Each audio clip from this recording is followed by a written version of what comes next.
Okay, so this is sometimes referred to as the monkey problem. It's like a stereotypical standard projectile motion question where basically you're looking at, in this case, you have a zoo employee needs to catch one of the monkeys for his medical checkup. The employee aims her tranquilizer gun directly at the monkey, who is hanging from a branch at the top of a 12-meter tree that stands 20 meters away from the employee. The gun is being held at 1.5 meters above the ground when it's fired. And at that exact instant, when the dart is fired, the monkey lets go of the branch to try and avoid being hit.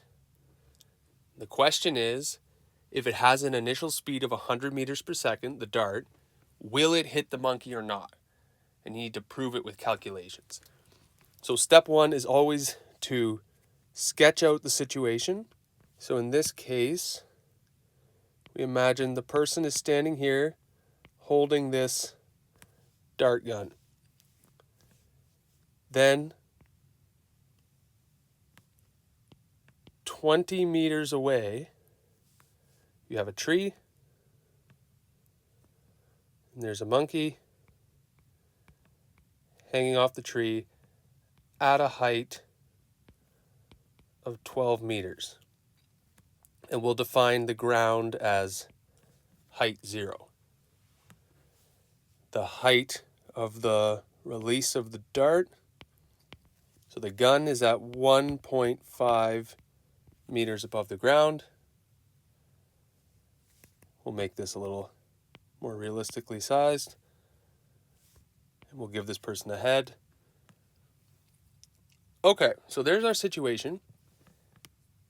We need to figure out whether this dart, it's being aimed directly straight at the monkey. So they're not trying to aim high so that it curves down, or aim low to account for the monkey dropping. They're aiming straight at the monkey, and the question is, will it hit it?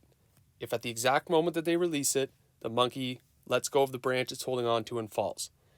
So a way that we can approach this is we can look at the dart and calculate how long will it take. We know the dart's going to follow kind of a parabolic path, because as soon as it leaves the gun, gravity's going to start acting on it, and the monkey's going to fall. We need to figure out whether they're going to intersect. So if we figure out the amount of time it takes for the dart to get from here to here, and we figure out the height of the dart at that moment, we can also figure out the height of the monkey at that same moment and see if at that instant in time, are they at the same height? Which means, in other words, they're at the exact same location at the same time, which means it's going to get hit. So that's our plan of attack here. So first, we're going to need to get the time. And the way we can do that is using the horizontal component of the initial velocity. So if this is our positive y and our positive x, the initial velocity, v1, is 100 meters per second. We can break that into horizontal and vertical. So v1x, v1y. And remember, there's no acceleration in the horizontal direction. There's no forces acting on it. We're not worrying about air resistance. So there's only acceleration vertically due to gravity. Horizontally, there's nothing. So delta dx is equal to vx times the time. So we can use that equation to get the time. Vx is going to be the same thing as v1x. Because there's no acceleration, the horizontal velocity never changes the whole time. So Vx is just the component of V1 in the x direction. So that's going to be V1 cosine theta, where theta is this angle right here. So V1 cosine theta, that's Vx, times delta t equals delta dx. Well, in this case, we're trying to find the time it takes to get from the dart gun to the tree. So delta dx is the 20 meters. So 20 meters is equal to 100, that's v1, times cosine theta delta t. Okay, so right now we still need to know theta if we want to be able to isolate for delta t. But we can make a triangle here if we imagine a line like this, a line like this, a line like this. We can make a right angle triangle there. And we know that this length is 20, this length is 12 minus the 1.5 for the height that they're holding the dart at here. So if we now just go back a bit here, clear this off of our diagram. Let's draw this on the side. We have a right angle triangle.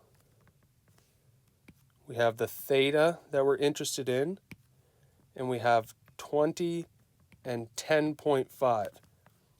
So tan theta equals opposite, which is 10.5, over the adjacent side.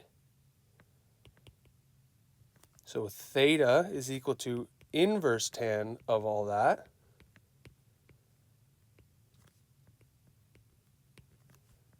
Which will give us 27.699 degrees.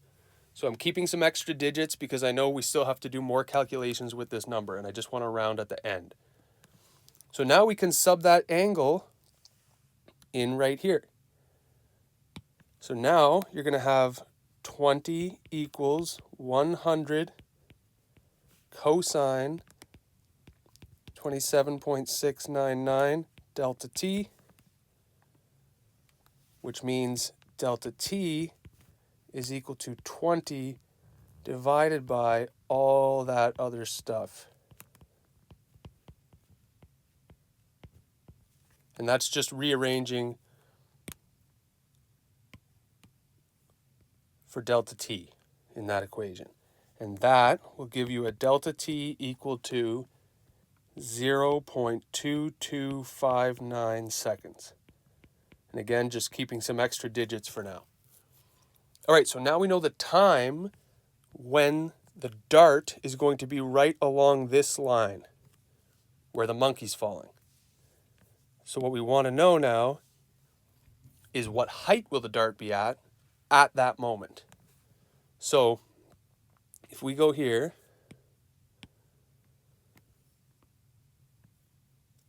let's now look at the vertical components.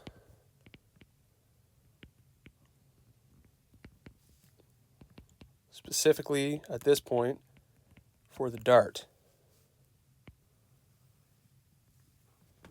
Well, we can use this formula. D2, meaning final position, is equal to D1, your initial position, plus V1 delta T, plus 1/2 A delta T squared. Just one of the kinematics equations. And right now it's assumed these are all referring to y values, like vertical values. Vertical position, vertical velocity. So your final position, that's what we're trying to find. Your initial position for the dart is 1.5 because it's 1.5 meters off the ground. V1 in the vertical direction is just the y component of V1. So that's just V1 sine theta this time.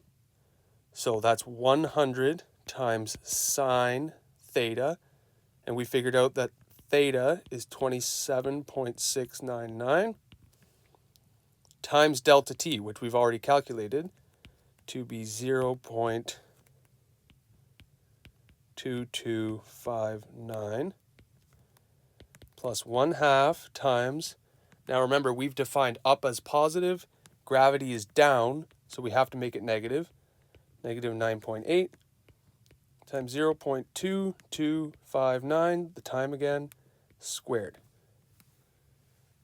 So at this point, there's no rearranging necessary. We already have the variable we want on the left.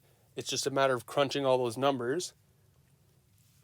And you'd get 11.8 meters.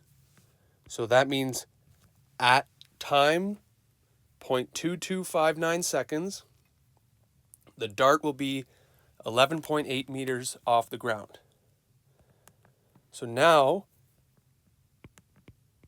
let's do the same thing for the monkey. So vertical component, in this case, the monkey only has a vertical component because it's just dropping straight down. Vertical component for monkey,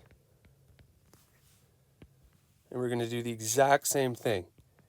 D2 equals D1 plus V1 delta T plus 1/2 A delta T squared. In this case, the monkey's initial position is 12 meters because it starts up in the tree. Its initial velocity is 0 because it just starts from rest and drops. So that goes away for us. Plus 1/2 negative 9.8, just like before. 0.2259 squared. And if you do all of that, you will get 11.8 meters. And we see here, we get the same value. So, yes, the dart hits the monkey.